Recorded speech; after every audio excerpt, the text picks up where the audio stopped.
hello, my name is Alex Johansson, and this is going to be a talk about... Actually, no, that's not that, sorry. My name is Alex Johansson, I'm a games developer, I do app development, I do custom controllers, and I do educational kind of stuff. And my presentation is going to be about ads in games, and all the various varieties of them. Chef of Death. So, going back a couple of years to 2016, I was finishing up my game Narcissus, and I happened to be on a family holiday in Sweden, and I just happened to post on Twitter that I was in Sweden, and a developer who uses the same tool as me happens to live there. And said, yeah, let's go for coffee. And as part of that, we got to the topic of how I was monetizing that game, and he was pretty blunt, and has been blunt since with our discussions, and basically said, you'll sell nothing. And yeah, initially I kind of was like pretty hostile to this, because like the prospect of, as most people do, they kind of perceive games as, you pay money for games, and that's the way it's always been. And just the idea of kind of injecting ads into my games was kind of horrifying for me. So initially I was quite hesitant, and just from speaking to him about a couple of case studies and examples that he'd seen happen, and he'd done in his own games, I eventually came around to it. And thankfully that was a good idea, because now 2 years on, I've released my second game.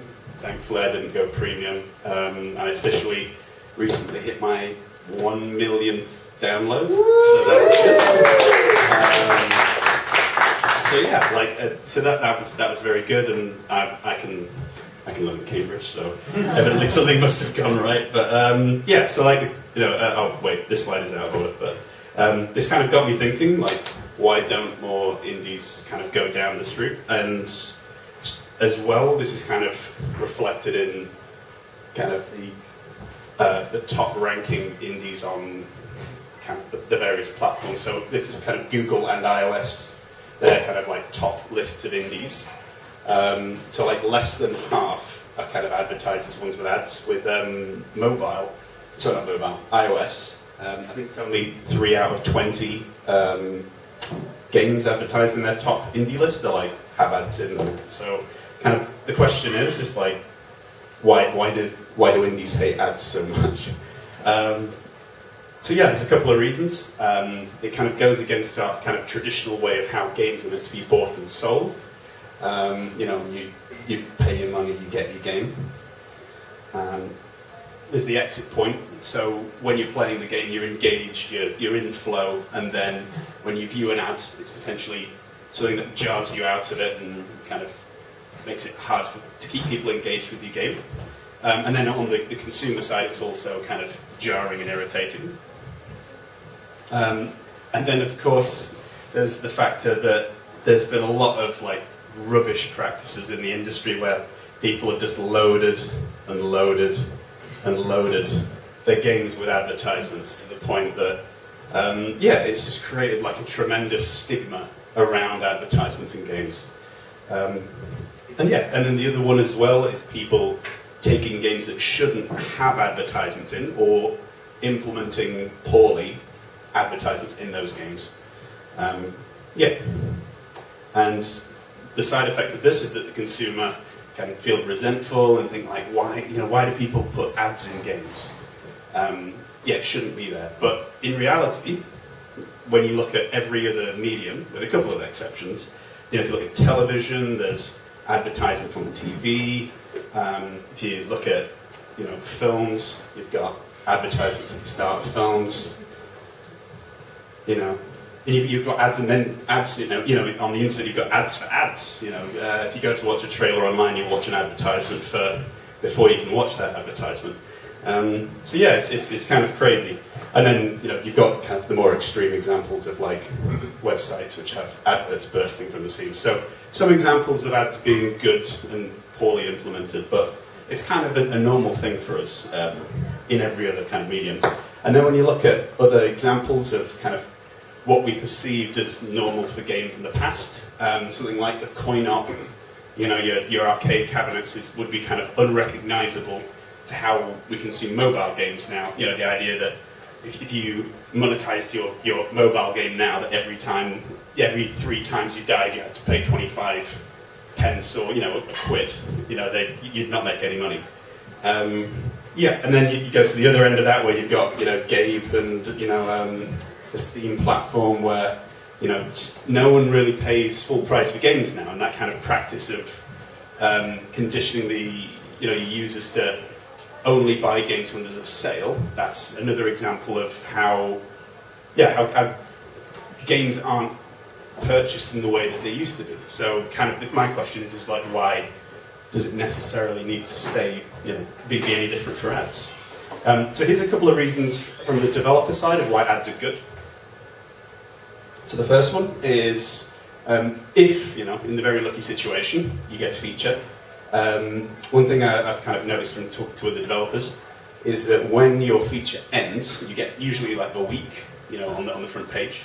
And if you have a premium game, your revenue kind of, when you hit this feature point end, kind of dips off and goes down. Because inevitably it's not on the storefront and you're not making money anymore. But when you've got ads in your games, that kind of keeps going for a little while and takes a little longer to tail off. Because people are still, who've downloaded your game, still viewing ads and still engaging with your game. The other thing is that you've got multiple kind of revenue streams, so it's much harder to justify putting ads in a premium game, but you can put like in-app purchases and things like that in, you know, a game with ads. Yeah.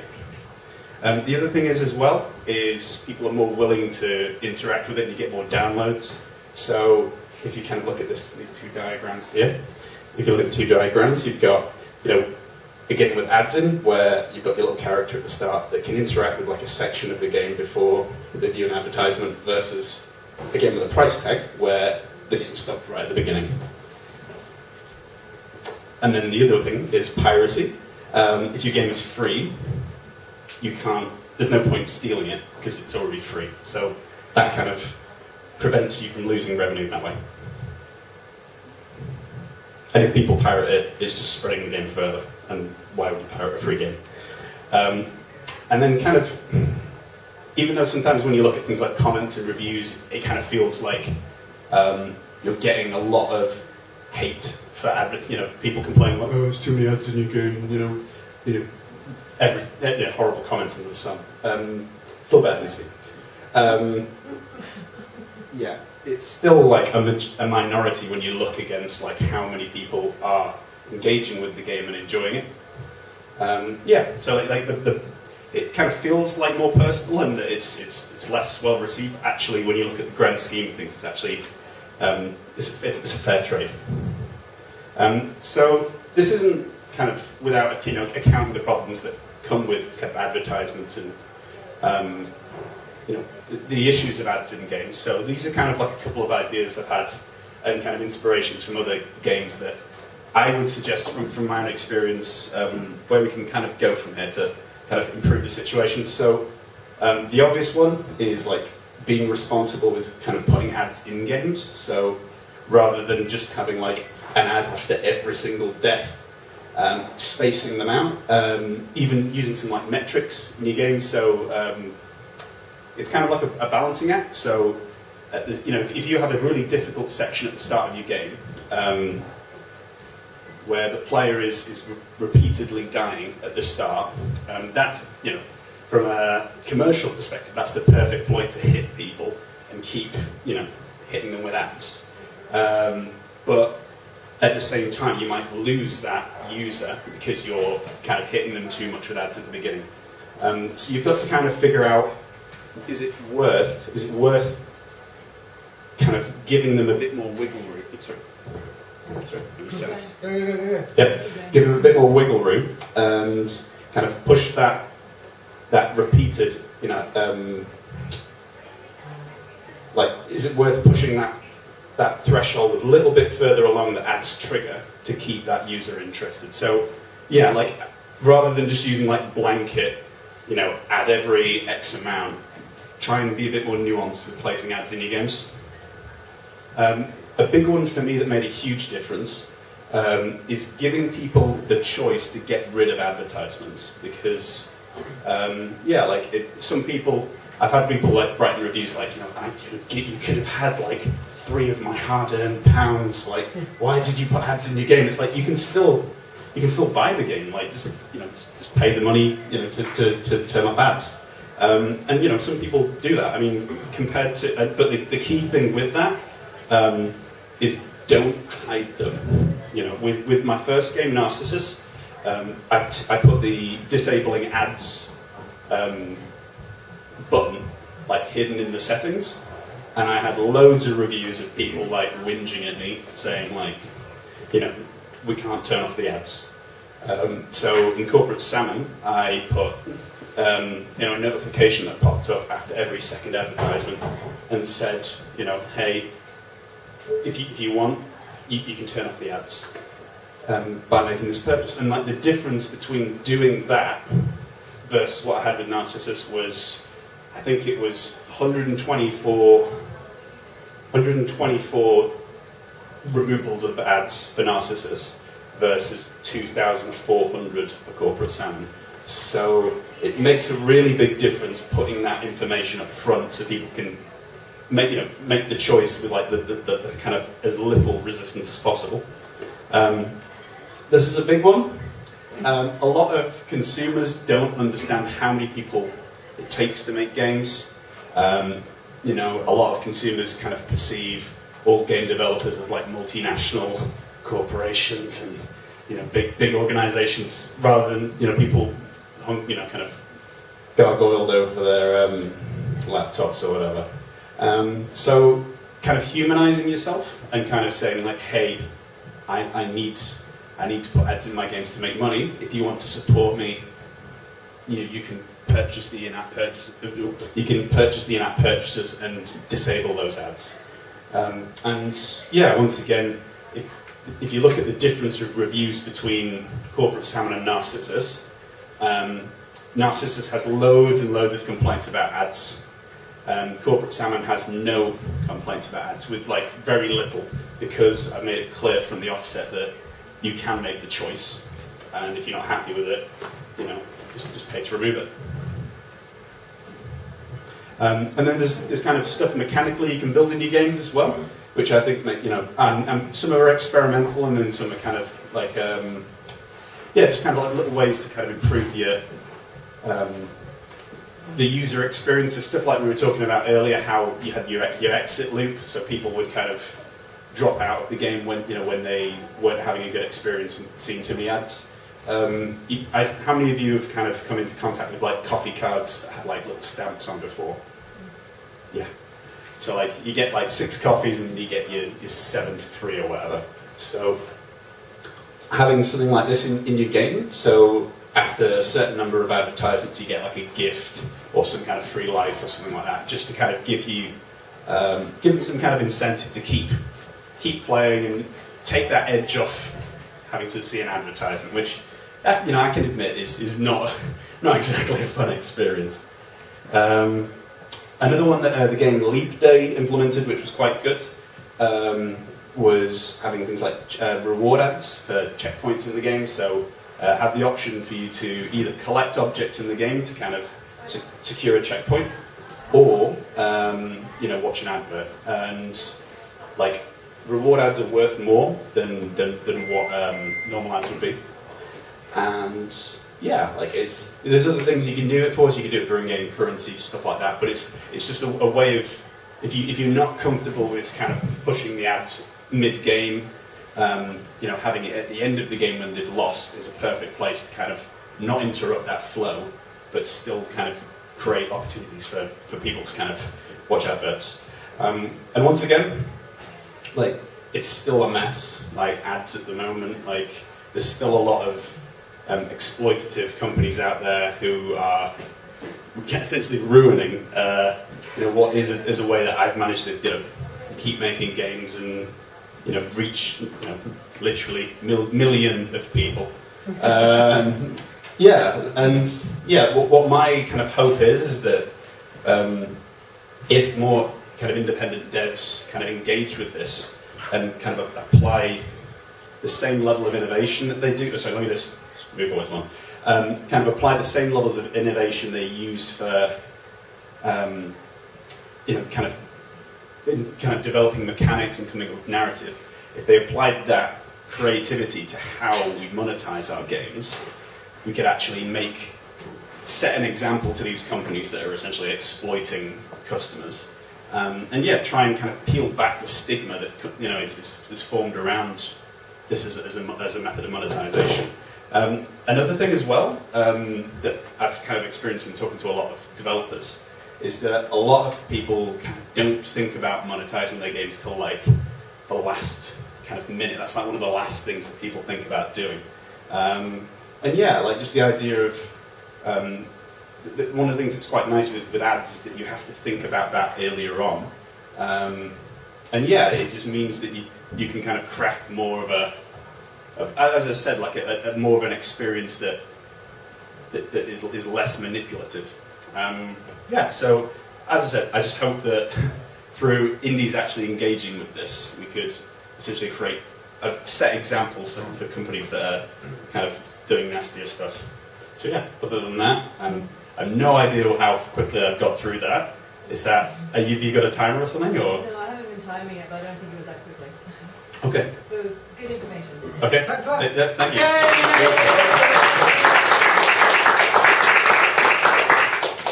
Shoot. How hard did you find to implement the ads for the first time in the way that you wanted to? To be fair, it's not really that difficult. I mean, it's like literally just find an ad provider, so there's things like AdMob, and yeah, AdMob is kind of the one that Google has.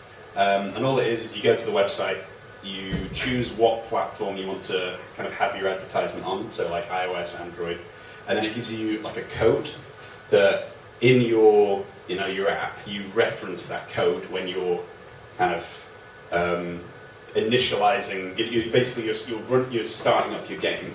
That code will run, and it will basically send a message to that provider and say, "Hey, this app is needing to be pumped full of ads," or send ads to.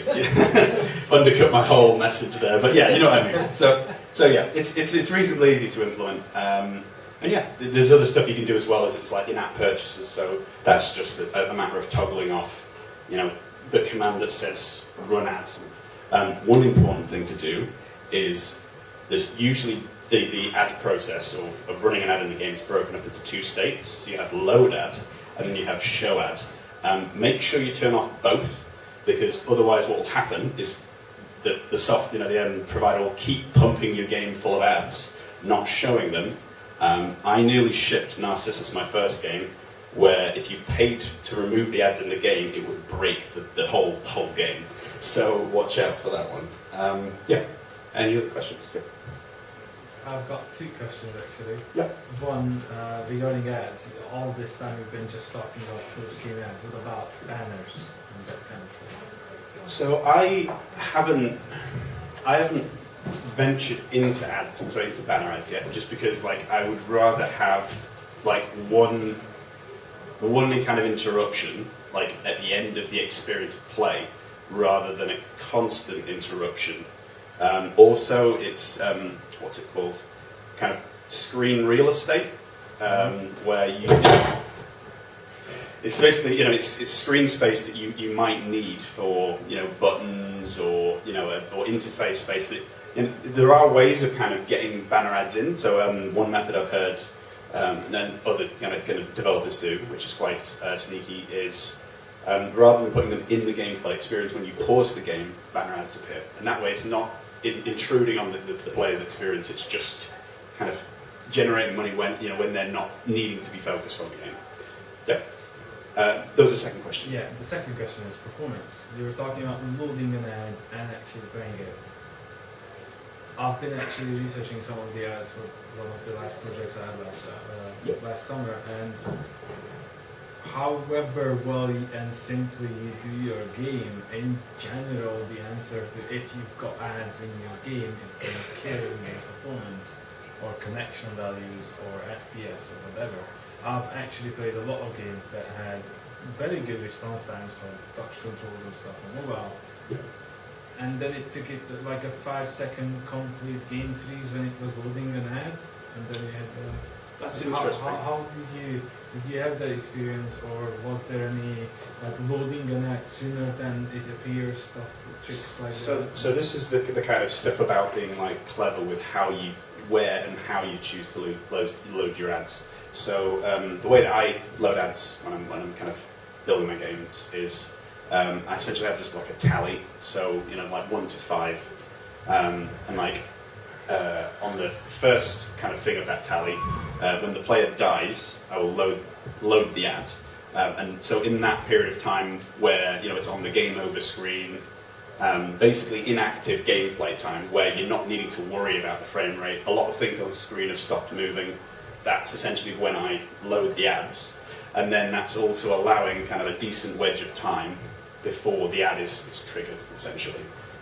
Yeah, and I think I've not looked into it as kind of deep as I probably should have, but like it might vary between different tools or kind of different engines, how and then once again it's also what kind of ads you're feeding in. Things like interstitials are just like image that pops up in full screen versus like full-blown 30-second HD advert for I don't know, like Age of Game or like some kind of strategy game or whatever. Yeah.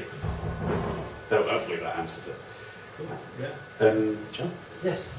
I would like to advertise Age of Game, but not Game of Ages. Can I control what kind of content I show in ads? Yes. So that is, when it comes to like advertising things like that, a lot of them kind of have explicit stuff turned off by default. You can choose to put things like gambling ads in your games.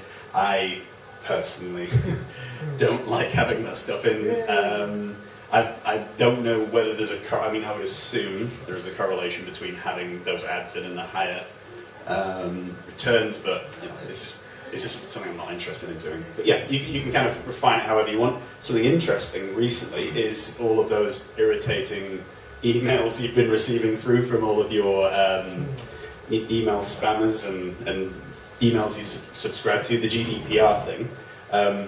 All the personalization that is used to feed you the right ad in a game, we have to now get consent for. So that is something that you would have to factor in if you were doing ads in games now, is that you need permission from the user to, basically either they see an ad that's relevant to them, or they just get like a generic ad for like shoes. Yeah, so target ads. Yes. Yeah, but generic ads are fine. Yeah, exactly. But you've got to give them that choice. And this is once again, it's like some providers will handle GDPR for you, others lead to. Cool. Any other questions? Yep. Can you handle what kind of ads? So like, can you customize your ads based on the game style you have? So for me, I've not gone as like surgical as I've needed to. Once again, because I think a lot of that's kind of handled by the ad providers. One thing that's fascinating is that like depending on where you are in the world or where your game is featured, you'll get like higher rates of like interaction with the ads. So like in China, like the money that you get from China is like significantly better because there's like so much better interaction with advertisements over there. I don't know what ads they're seeing, they must be really good, but yeah, like so I assume, like I've not delved into it enough to know, but for the most part it's kind of handled by, as I said, the companies that kind of know what data people are kind of seeing and then what they want to see. Like you would when you search for shoes or a holiday or something, and then suddenly all your adverts on Facebook turn into shoe holiday adverts, that kind of stuff. Cool. Anything else? What time might be good? Smashing. Okay, thank you very much.